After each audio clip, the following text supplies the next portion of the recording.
శాసన మండలి సమావేశాన్ని లైవ్లో చూద్దాం.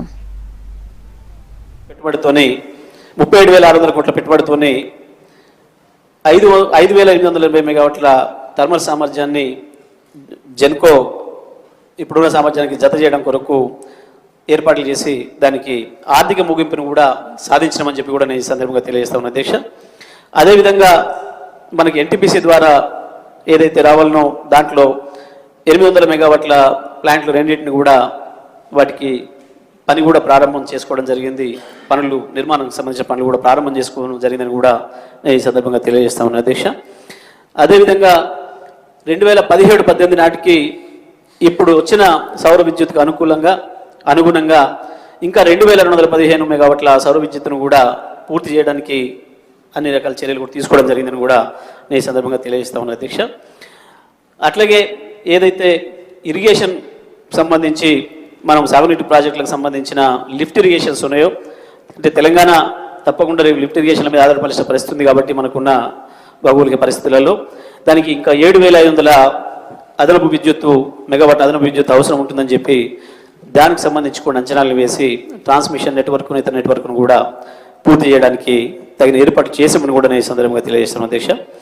అదేవిధంగా రాబోయే 3-4 సంవత్సరాల్లో అదనపు లోటు తీర్చడానికి 42,000 కోట్ల పెట్టుబడితోనే 400 కేవీ సబ్స్టేషన్లు 18, 220 కేవీ సబ్స్టేషన్లు 34, 132 కేవీ సబ్స్టేషన్లు 90, 33/11 కేవీ సబ్స్టేషన్లు 903, అదేవిధంగా 937, అదేవిధంగా అవసరమైన ట్రాన్స్మిషన్ పంపిణీ లైన్లతోనే రాష్ట్రంలోని ట్రాన్స్మిషన్ పంపిణీ నెట్వర్క్ను కూడా పూర్తి స్థాయిలో పటిష్టం చేస్తామని చెప్పి కూడా ఈ సందర్భంగా తమ ద్వారా గౌరవ సభ్యులకు తెలియజేస్తా ఉన్న అధ్యక్ష.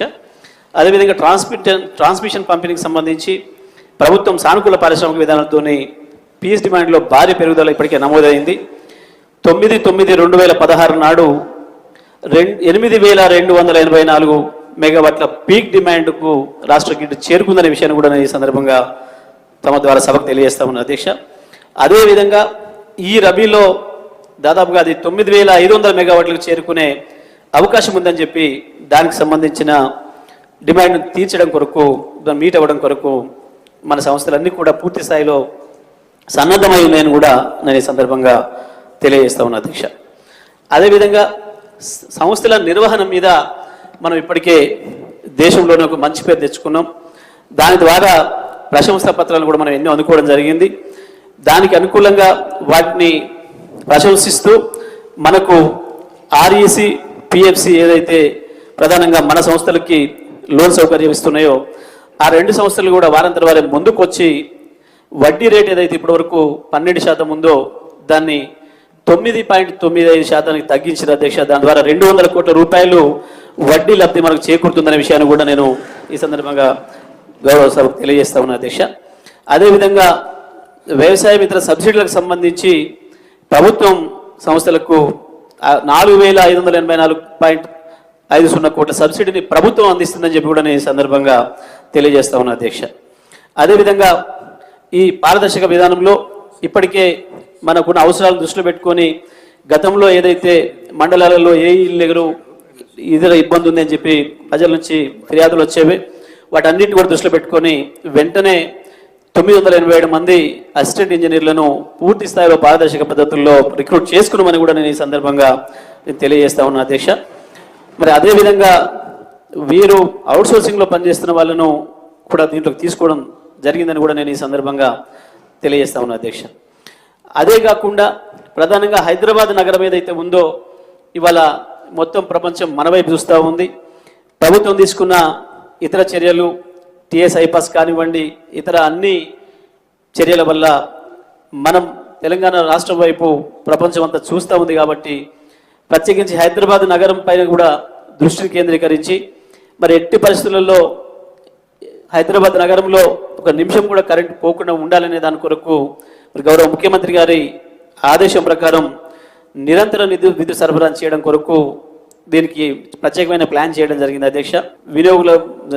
వినియోగ సేవల్ని డిస్కంలో ఒక మొబైల్ యాప్ను కూడా అభివృద్ధి చేసిన అధ్యక్ష. ఈ మొబైల్ యాప్ ద్వారా బిల్లు మొత్తాన్ని తెలుసుకోవడానికి, బిల్లింగ్ చరిత్ర తెలుసుకోవడానికి, బిల్ చెల్లింపులు చేయడానికి,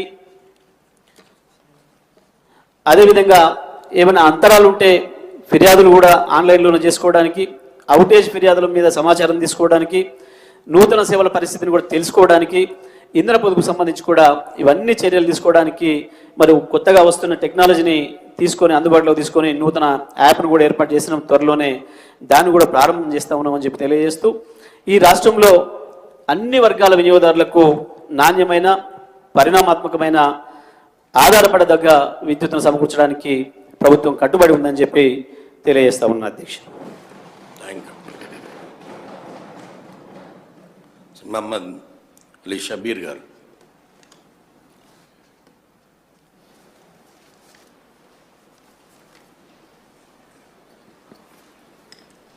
అధ్యక్ష,